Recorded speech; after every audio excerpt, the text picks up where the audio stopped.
Voilà, il est 9h40 et oui, vous êtes toujours sur France Inter. Et si en ce moment vous entendez de la musique ici et là sur l'antenne, c'est qu'une partie de nos très précieuses équipes sont en grève. Nous allons vous expliquer ce qui, dans le projet du gouvernement, risque de nous pénaliser gravement. L'instant M va démarrer. Top, c'est parti. Comment ça marche le journalisme? Sur Twitter, Instagram. On est dans un moment de grande confusion. C'est votre dernier mot. Bienvenue à toutes, bienvenue à tous. C'est l'instant M qui redémarre. Les gens s'intéressent à la façon dont les médias sont faits. 95 000 téléspectateurs. Nos abonnements augmentent grâce au numérique. Je m'en fous des sondages. Vous le savez, chers auditeurs, nous entrons dans notre deuxième semaine de grève. Vous l'avez entendu, pas de boomerang ce matin avant nous, pas de grand bien vous fasse après nous. Mais un instant M quand même. Pourquoi ? Parce que nous consacrons notre émission à ce qui s'abat sur nous, service public de l'audiovisuel. Vous êtes toujours plus nombreux à écouter nos antennes, à nous regarder en vidéo, à nous podcaster. Et pour cela, nous travaillons d'arrache-pied. Pourtant, le gouvernement a décidé de réduire notre budget. Que nous, Radio France, contribuons comme d'autres au redressement des finances publiques, c'est bien normal. Mais le gouvernement va encore plus loin. Il baisse l'impôt qui nous subventionne. Il baisse d'1 € la redevance. Preuve que de cet euro, l'État n'a pas besoin. Cet unique euro qui ne changera pas grand-chose à votre pouvoir d'achat, nous, il risque de nous asphyxier. L'instant M. Sonia De Villers sur France Inter. Et j'ai le plaisir de recevoir le sénateur PS de Paris, David Assouline. Bonjour. Bonjour. Soyez le bienvenu sur cette radio abîmée cette semaine, sur cette antenne largement perturbée. Je rappelle que vous êtes sénateur depuis de nombreuses années, mais depuis de nombreuses années en charge et très investi sur la question de la presse et de l'audiovisuel. La semaine dernière, David Assouline, vous avez été l'auteur d'une sortie assez virulente dans l'hémicycle pour appeler à bloquer cette baisse programmée de la redevance. On va commencer par écouter notre ministre de la Culture, Franck Riester, la justifier. L'année prochaine, les prévisions de ce rendement de cette redevance, donc la somme totale collectée, est supérieure à ce qu'est la trajectoire financière déterminée pour l'année prochaine. Et donc, il y a deux solutions. Soit ça rentre dans les caisses de l'État, ce surplus de contribution à l'audiovisuel public, soit on le rend aux Français. Et donc, on a pris la décision de le rendre aux Français. Voilà, c'est assez simple. On baisse notre budget. La redevance va donc rapporter plus d'argent que ce que nous en coûtons. Donc, on le rend aux Français. Votre réaction, donc, David Assouline? Écoutez, c'est un non-sens absolu. Et le problème, c'est ce qui rend de plus en plus fou la société. Ils sont enfermés dans un dogme. Qui Le gouvernement, ouais. C'est un dogme absolu. Ils ont décidé une trajectoire budgétaire qui était une baisse des moyens du service public jusqu'à 2022. Donc, ça c'est 190 millions. Ça a déjà Là, on parle de radio et télévision, oui, de notre service public voilà, audiovisuel. Dont 20 millions pour Radio France. Cela a déjà été un non-sens parce que ce qui donne du sens, c'est quand on dit, et ils le disent, et cette semaine, ça va être déposé au Conseil des ministres, on va faire une grande réforme de l'audiovisuel. Et on attend cette semaine et cette la grande réforme loi. va mettre au centre le service public pour le renforcer parce qu'il est un pilier et du lien social et de notre paysage audiovisuel. Donc quand on dit ça, on commence à faire la réforme et puis on regarde pour donner les moyens. Donc la question des moyens vient après au service d'une ambition et d'un sens général qu'on donne aux choses. Or, ils ont annoncé qu'il fallait une réduction et après ils font la réforme. Et après, ils nous disent quel paysage audiovisuel ils veulent, ce qui est déjà anormal. Ensuite... C'est ça, c'est-à-dire qu'on assujettit la loi à l'impératif économique et tout pas à fait, et ça devient Mhm. de plus en plus le problème d'ailleurs, et c'est pour ça qu'on dit que Bercy gouverne à tous les niveaux. Et ensuite, il y a ce deuxième non-sens, c'est on se rend compte que la redevance va permettre peut-être d'alléger ce que l'on avait prévu comme baisse, et donc on pourrait dire... Tenez, à Radio France, vous avez eu des résultats exceptionnels. Vous avez réussi à être, avec France Inter, une radio qui dépasse RTL et qui est la première radio de France. Et puis, avec France Culture, vous alimentez la vie intellectuelle de ce pays, la connaissance, ce qui est nécessaire à l'ère des réseaux sociaux, ou les débats binaires, ou en 240 signes, on a tout dit et ça endommage le débat démocratique. On le sait, on le voit tous les jours. Eh bien, au lieu de dire, vous avez fait ça, eh bien, on va permettre que vous continuez et que vous soyez encore plus fort parce que c'est important pour la société, on leur dit non, 7 euros, on va pas le prendre, on va l'enlever. C'est la première fois que c'est une taxe dynamique et c'est ça son intérêt. Et c'est même un actionnariat populaire puisque les Français donnent et ça va directement comme un tuyau vers le service public. C'est la première fois que c'est ça la se produit. première fois qu'on baisse depuis la naissance de cette redevance. Oui. Alors, il y a eu des moments de gel et ça correspondait à des baisses. Et depuis 2 ans, c'était le cas déjà. Quand on ne l'indexe pas sur l'augmentation du coût de la vie, c'est comme si on baisse. Parce que pour les sociétés en question, elles continuent à avoir une masse salariale qui augmente forcément. Ouais. Parce que les salaires sont aussi indexés sur le coût de la vie. Et puis, tous les produits, tout ce que l'on achète, tout ce que l'on investit, coûte plus cher. Donc, forcément, c'est moins de ressources. Donc, ça, c'est déjà produit qu'on gèle, mais jamais qu'on régresse. Oui, mais jamais. Et même, on avait tranché, c'est-à-dire ce débat sur le gel qui a eu lieu dans les années 2000. À partir de 2008, on a décidé, de 2009, de le réindexer. Et ça, c'était droite-gauche. On avait gagné cette bataille parce qu'au Sénat, on était toujours là-dessus, plus que d'ailleurs les députés. Et là, non seulement on gèle sans vrai débat, et puis derrière, on enlève 1 euro. Donc, on dit à Radio France, vous réussissez tellement bien qu'on va vous donner moins. C'est un peu ce qui se passe d'ailleurs dans le privé, dans les grandes sociétés du privé. On n'arrive pas à comprendre pourquoi, quand les résultats sont bons, eh bien, il y a des grands plans de licenciement. Eh bien, ça, c'est un système économique qui est absolument incompréhensible pour les gens. Et aujourd'hui, l'action publique doit donner du sens. Alors, il y a aussi un paysage, puisque nous ne sommes pas isolés dans un paysage média en très forte mutation. Donc, j'aimerais, monsieur le sénateur, que vous nous expliquiez pour quel type de redevance audiovisuelle vous plaidez aujourd'hui, puisque le débat aujourd'hui est largement ouvert. Qu'est-ce que va devenir la redevance ? Est-ce qu'il faut que ce soit les foyers qui possèdent un téléviseur qui continuent de la payer, ou est-ce que tout le monde doit continuer à la payer ? Et ensuite, je voudrais savoir, ce sera ma deuxième question, combien vous voulez que cela rapporte ? Combien vous voulez que les Français payent ? D'abord, quel type de redevance ? Alors, déjà, en préambule, quelque chose que je n'ai pas dit précédemment, mais ça contextualise. Oui. Très souvent, on donne en exemple d'autres pays, l'Allemagne ou la Grande-Bretagne, y compris pour l'audiovisuel, mais dans plein de domaines, notamment le sérieux de la gestion, etc. Or, la redevance dans ces pays... Ou le rayonnement de leur audiovisuel public, puisqu'on cite sans cesse la BBC. Tout à fait. Or, en Grande-Bretagne, le chiffre, c'est 179,4 € la redevance, c'est-à-dire plus 41,4 € par rapport à ce qu'on paye en France.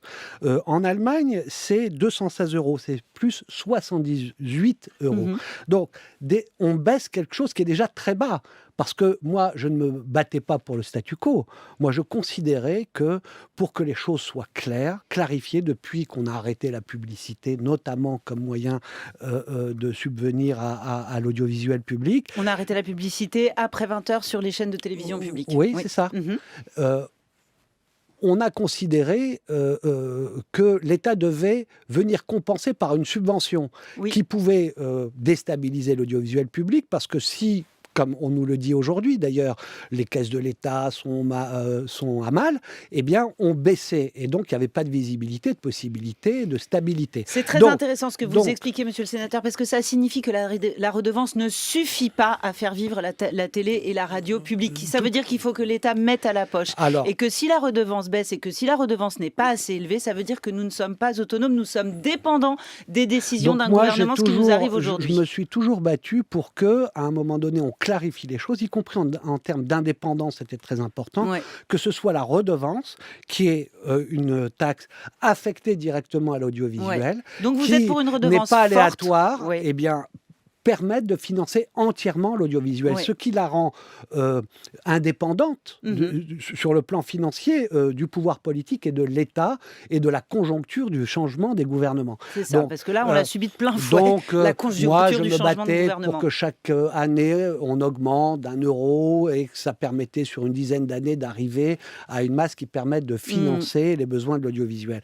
Donc, Aujourd'hui, je suis pour que la redevance, parce que les pays que je viens de citer, ça fait un bout de temps qu'ils ne l'indexent plus sur la possession d'un téléviseur, parce que on sait L'Angleterre et qu'aujourd'hui, l'Allemagne, hein. Ouais. l'audiovisuel est regardé par les tablettes, par les ordinateurs, par d'autres moyens que le téléviseur. Donc cette réforme que j'aimerais voir et qui fait presque consensus chez ceux qui s'occupent un peu de ça depuis quelques années, eh bien, voit le jour. Pareil, on aurait pu dire on fait une réforme Donc que de ce soit l'audiovisuel. tous les Français assujettis à l'impôt Oui, qui c'est pas la payent peine de la l'indexer redevance. sur telle ou telle tablette. Tout le monde, on D'accord. estime qu'il y a 8 D'accord. tablettes par foyer, donc il n'y a pas de problème. Il faut que l'ensemble des Français payent. Ça sera plus adossé à la taxe d'habitation Non. puisqu'elle va être supprimée, mais en tous les cas, trouver le moyen que ce soit une redevance universelle, une contribution à l'audiovisuel, c'est son nom exact, universelle, comme en Allemagne, comme en Grande-Bretagne, et le montant doit être fixé à partir des estimations que l'on va faire sur ce que ça rapportera si on fait comme ça. Ouais. Il faudra d'ailleurs exonérer, qu'il y ait un peu de justice sociale, Bien sûr. exonérer, comme aujourd'hui c'est le cas, mais peut-être avoir des débats sur des exonérations plus importantes, notamment pour les jeunes, parce qu'à partir du moment où c'est plus sur le foyer la taxe d'habitation, il peut y avoir un problème, et il ne faut pas pénaliser les jeunes qui n'ont pas d'emploi ou qui n'ont pas de revenus, mais en tous les cas, on devra fixer le montant qui, à mon avis, ne doit pas être plus bas qu'aujourd'hui. Ce n'est pas la peine de baisser, parce que je continue à soutenir que le sujet, pour avoir une réforme ambitieuse et qui ne soit pas du blabla, nécessite des moyens. Aujourd'hui, on sait que les plateformes sont des concurrences incroyables. Oui, les ils plateformes ont les vidéo, puissances, ils ont qui sont les plateformes américaines, Oui. Netflix et autres, qui envahissent le marché d'images et de sons avec des Oui. investissements absolument colossaux. On a aussi en face, monsieur le sénateur, des régimes, des États, la Chine, la Russie, qui investissent énormément Et le sur privé l'information, aussi. et le privé. Et c'est intéressant ce que vous dites, c'est-à-dire qu'il y a le statu quo, c'est-à-dire maintenir nos budgets, mais en réalité, si le plan d'économie est si sévère à Radio France, c'est que non seulement l'État nous supprime 20 millions d'euros, mais nous demande d'investir aussi 20 millions dans le numérique. Donc ça prouve qu'on est dans une période où en fait, il faut de l'argent nouveau. Bien sûr. Il faut de l'argent nouveau. C'est là où l'État n'a pas été loyal d'une certaine façon. Parce que quand ils ont annoncé la trajectoire 2022 de réduction, ils ont dit en plus, il faut un investissement, il y aura un investissement de 220 millions d'euros dans le numérique. Sauf que... ils ne nous les ont pas donnés. Voilà.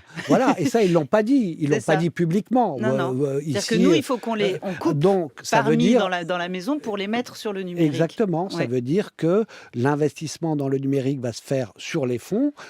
Et là, chez vous, je crois que c'est 20 millions qui est prévu. Oui. Donc, c'est 20 millions encore en moins par rapport à ce que Absolument. vous aviez pour le fonctionnement normal de Radio France. Je voudrais qu'on parle aussi du périmètre de ce que va devenir l'audiovisuel public par rapport au privé. C'est assez intéressant de voir, par exemple, que...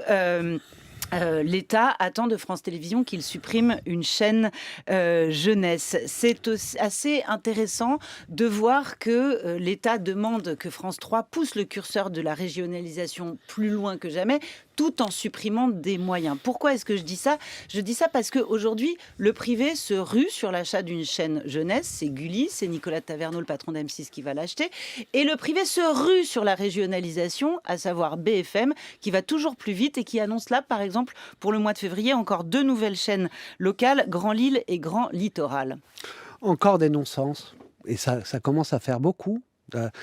Quand on dit le service public doit être fort et que on l'affaiblit en réduisant son périmètre, et là encore, c'est la première fois parce qu'il y a eu des tentatives, il y a eu des volontés. Je me souviens à l'époque de Nicolas Sarkozy, déjà cette question était en discussion, et notamment parce qu'on disait France 4 ne trouve pas son public, on sait pas. France 4, c'est la chaîne jeunesse, justement, de on France sait Télévisions. Pas, oui, mais justement, à l'époque, c'était pas défini comme tel, et donc il y avait une espèce d'imprécision sur son contenu. Projet, oui. Or, est-ce que ça devait être une chaîne familiale, etc. Voilà. Oui. Or, maintenant, France 4 a ce statut de chaîne jeunesse, a un succès important chez les jeunes, et notamment sa moyenne d'âge, je crois, est autour de 38 ans.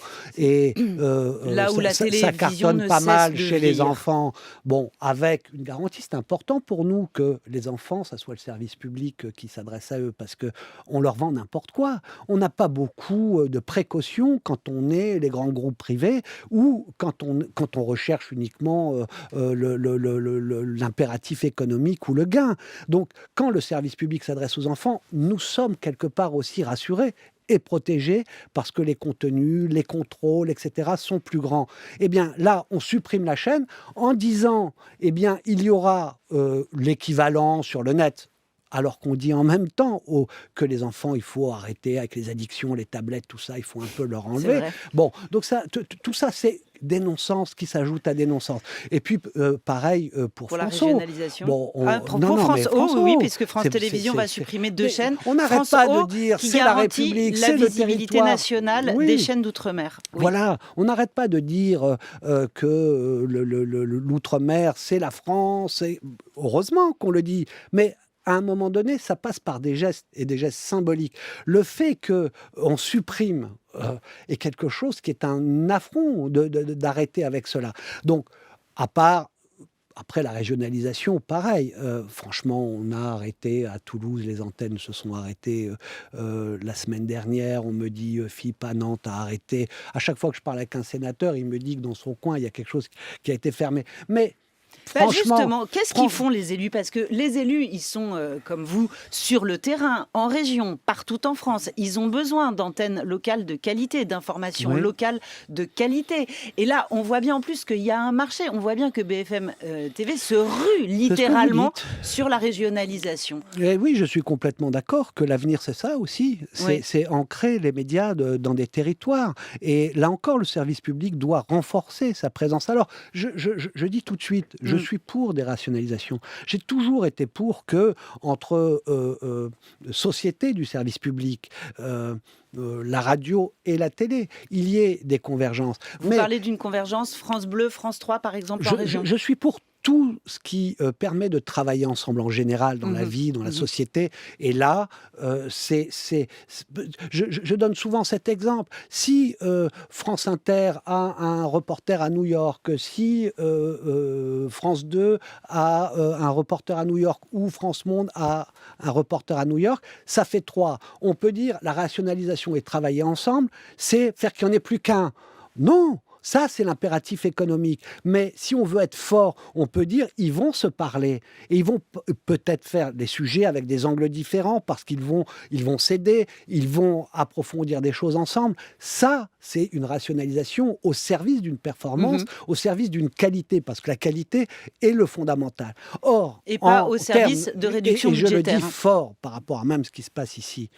Tout le monde sait que quand il s'agit de médias, aujourd'hui, avec la gigantesque révolution technologique qui bouleverse ce paysage, avec les concurrences acharnées qui s'y exercent, ce n'est pas vrai qu'on fait mieux avec moins. À chaque fois qu'il y aura moins, on fera moins bien parce que la qualité exige des moyens. Merci beaucoup, monsieur le sénateur. David Assouline, sénateur PS de Paris, je le rappelle.